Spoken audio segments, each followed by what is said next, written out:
How's it going, guys? PhantomCave here with the 70th anniversary edition of Few, the Phantom trade paperback number 2. We are reviewing it right now, so let's settle in for a good time.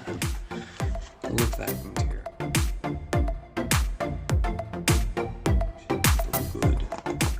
Looking good. So, first story we're going to have a look at is The Return of Skyband, and then its sequel, Revenge of the Skyband, and then another classic story, Movie Stars, and so on. So basically what happens in the Return of the Skyband is that the Phantom is, well, an all-out girl squad of bandits has put a lot of, well, they're basically air pirates, and they're pretty good at what they do, and one of the main characters in it is Sala and Margot, which in the end, Margot and Sala are basically, well, yeah, it doesn't go too well down for them, and that is a very famous scene, very famous drawing by, I think, either Wilson McCoy or Ray Moore.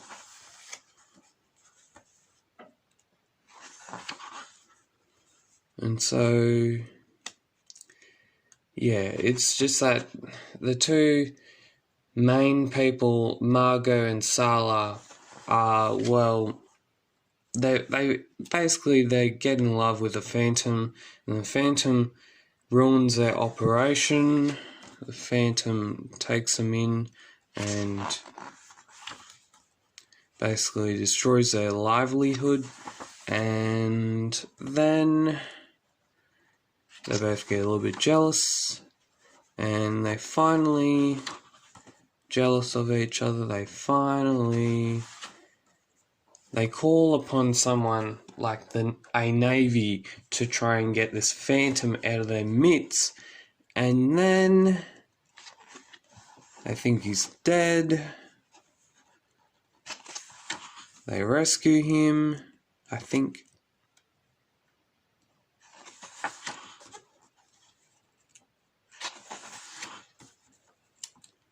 And eventually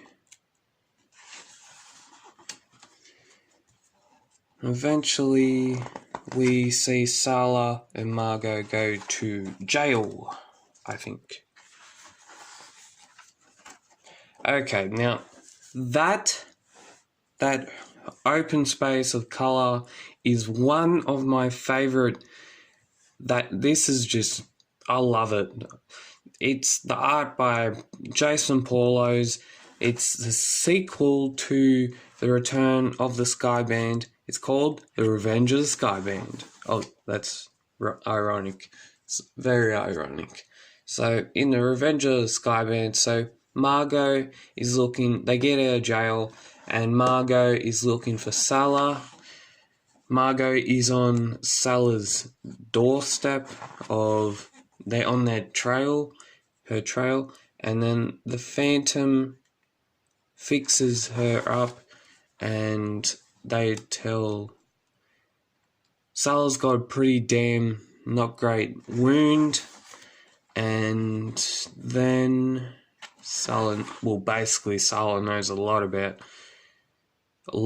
the Phantom, and then Margot finds Sala's plane. Sala tells the story, and like these sort of pages like this, I absolutely love. I like the modern sort of style. I like modern sort of style. And then the Phantom eventually, and then Sala rescues the Phantom, basically, and then Margot tries and gets away, and Phantom brings Margot in, and then Margot goes to jail, and then Salah goes off on another adventure. Next.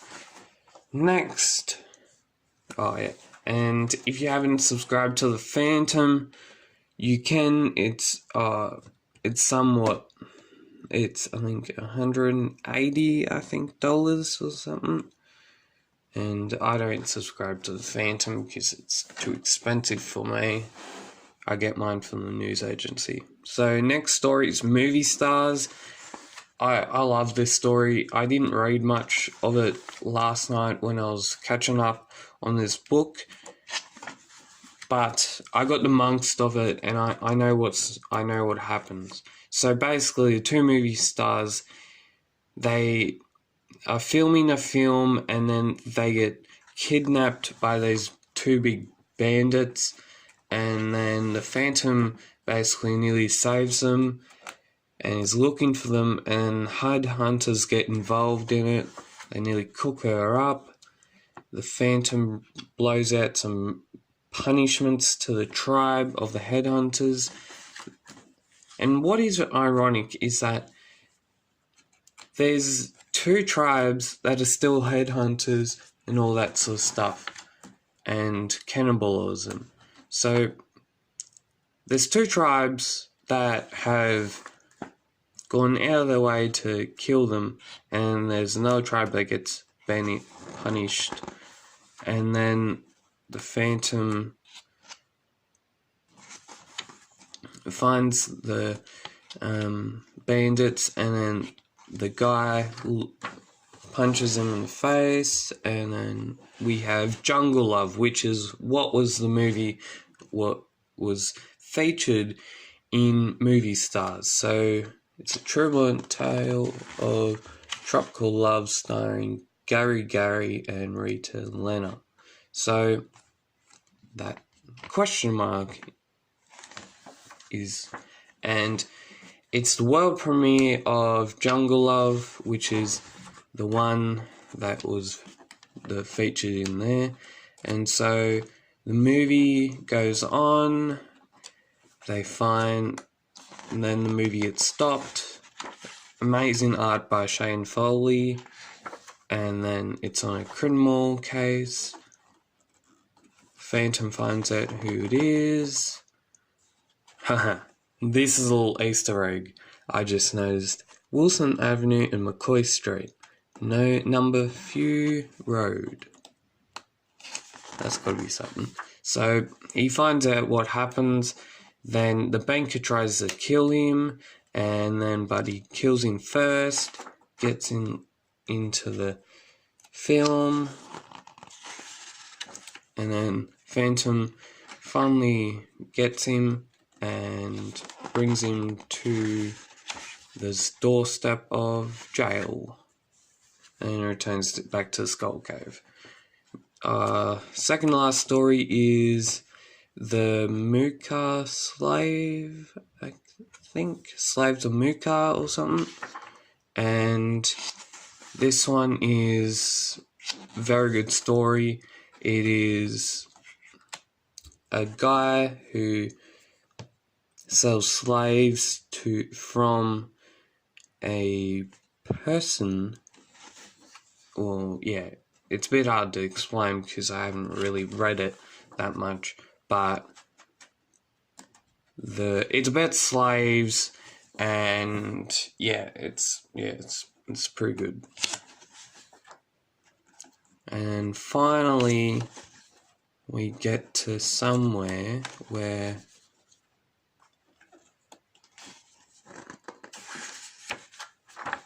finally the bad guy, the father, is put.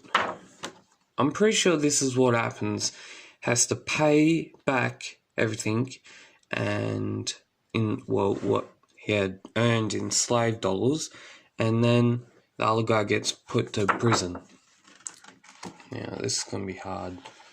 And then we've got the last story, the child soldiers of Muka. Basically what it is, that the father and the kid, the kid is a rebel and thinks he's doing something good. Diana gets involved in it, and ironically, Diana is always in a dangerous moment, and so the kids get the two guys, they go to war, and then this guy's father thinks he's dead, but then he isn't, and so end story, Muka becomes a republic, and is all happy endings. And then we have some extras, some little artworks. And if you have not subscribed to the PhantomCave YouTube channel, go down below. We're at 58 subscribers, so go and subscribe to the PhantomCave YouTube channel. Like, share, comment down below if you have been liking what Few is doing right now in amongst of the Phantom, and most importantly, keep on Phantom Caving.